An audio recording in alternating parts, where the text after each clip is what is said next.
The story begins on Earth 654, where we see this world's Eddie Brock, who still worked at the Daily Bugle, getting ready for one of the most important interviews of his life.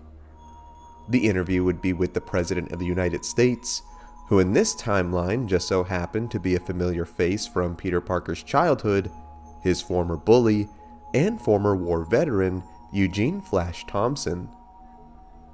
Preparing for a specialized Independence Day message, Brock noticed distraction on the president's face and asked just what was bothering him.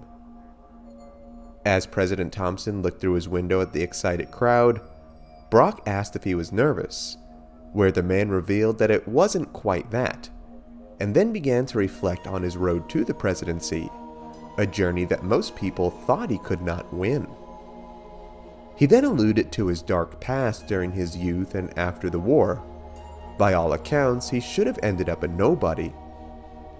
However, it wasn't until one night in Chelsea, New York, that Thompson discovered a sign, his calling of the mark he was meant to leave on this world, with Brock revealing that he too was familiar with this church.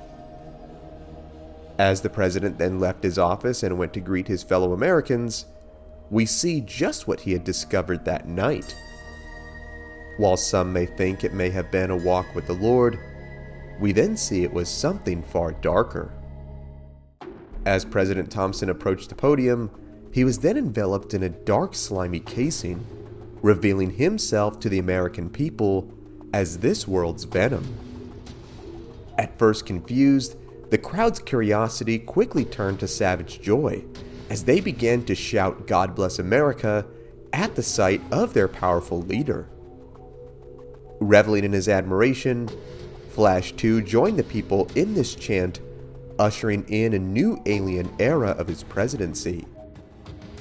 Stepping back into his office, Flash was greeted by Eddie, who told the president he was proud of him showing his true self and that this would make for an incredible story in the Bugle.